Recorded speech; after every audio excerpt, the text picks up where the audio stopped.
ప్రసాదించిన మంచి పనులకు దుప్పట్లు, శాల్వాలు కప్పుకున్నా, షీల్డ్లు ఇవ్వకున్నా జోరుగా సప్పట్లు కొడుతూ వచ్చే ఆనందమే వేరే లెవెల్ ఉంటుంది. కానీ పాపం యోగి ఇక్కడ మంత్రి సారు కాంగ్రెస్ పార్టీ చేసిన మంచి పనులు చెప్తుంటే సప్పట్లు కొడతలేరట.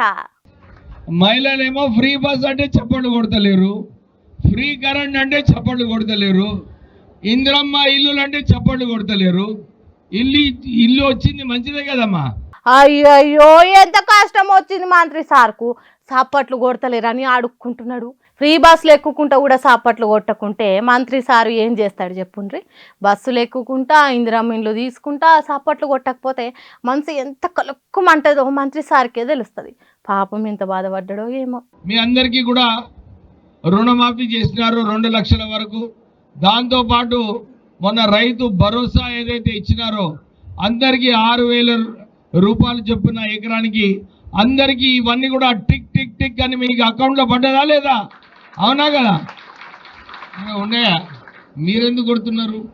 వాళ్ళు కొట్టాలి, వాళ్ళకి అకౌంట్లో వచ్చిందా? ఏమయ్యా పెద్ద మంచి వస్తే చప్పట్లు కొట్టాడు, లేకుండా కొట్టకండి. అట్లా అడిగినా కూడా పలసగానే సప్పట్లు కొట్టిండ్రు. పాపం ఎంత బాధపడ్డాడో ఏమో. జనం సప్పట్లు కొట్టేటట్టు కార్యకర్తలు ముందే ట్రైనింగ్ ఇస్తే మంచిగుండు. ఎట్లాగో జనం కొడతలేరని సభ మీద ఉన్నోళ్ళే టప్ప సప్పట్లు కొట్టే వరకు మంత్రి సార్కు ఇంకింత కోపం వచ్చింది. మీరెందుకు కొడుతున్నారు?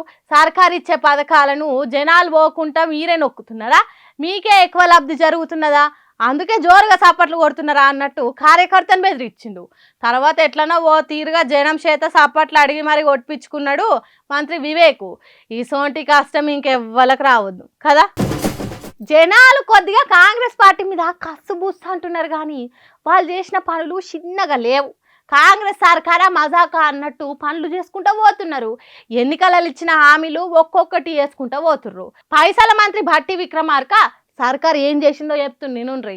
కుటుంబంలో ఒకవేళ భూమే లేకపోతే ఇందిరమ్మ ఆత్మీయ భరోసా అని ప్రతి కుటుంబానికి 12,000 రూపాయల లెక్కన సంవత్సరానికి ఆ కుటుంబానికి ఇచ్చే ఏర్పాటు చేశాం. ప్రతిపక్ష పార్టీలు లొల్లీలు చేస్తున్నాయి కానీ భూమి లేనోళ్లకు 12,000 ఇస్తున్నదట సర్కారు. మాకు వస్తలేవంటున్నారా? మేము నమ్మం. సర్కార్ దగ్గర 12,000 తీసుకొని అబద్ధం ఆడుతున్నారు కావచ్చు. అంతేగాని భట్టి విక్రమార్క అబద్ధం ఆడేటోడు గానే కాదబ్బా. భూమి లేని పేదలకు ఏడాదికి 12,000 పడుతున్నాయి.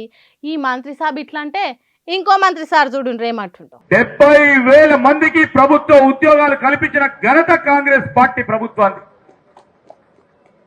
ఏ రోజు కూడా పబ్లిక్ సర్వీస్ కమిషన్ ద్వారా ఉద్యోగాలు కల్పించలేని దౌర్భాగ్యపు ప్రభుత్వం ఉండే ఆ రోజు టిఆర్ఎస్ మార్పు ఎక్కడ కనబడ్డదంటే ఆ మార్పు పోయి ఆ నిరుద్యోగ యువత ఈ రోజు ఉద్యోగాలు సాధించి ఉద్యోగాల గురించి ట్రైనింగ్ పొందుతున్న వారిని అడగండి, మార్పాడ కనబడుతుందని మనవి చేస్తా ఉన్నా.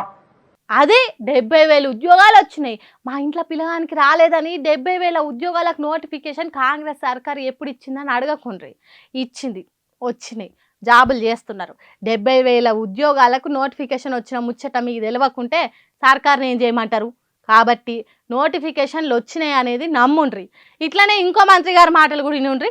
పోయిన ఎలక్షన్లో ఏదైతే మాట ఇచ్చిండ్రో 2 లక్షల ఉద్యోగాలు మేము కల్పిస్తామని చెప్పి వారు మాట ఇచ్చిండ్రు. 5 సంవత్సరాలలో ఈ వచ్చే డిసెంబర్ వరకు సుమారు 1,00,000 ఉద్యోగాలు భర్తీ కావడం జరుగుతుంది.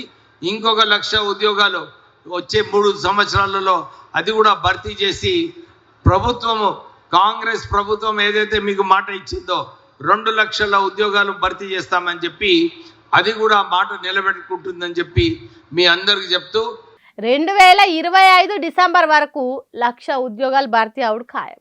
ఎందుకంటే ఇప్పటికే 70,000 ఉద్యోగాలు వచ్చినాయని మంత్రి శ్రీధర్ బాబు చెప్పిండు కాబట్టి ఇంకో 30,000 ఉద్యోగాలు డిసెంబర్ లోపు ఇస్తారు.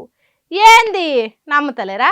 అరే ఎందుకు మీకు కాంగ్రెస్ సర్కార్ అంటే అంత అపనమ్మకం? జర నమ్ముండ్రి.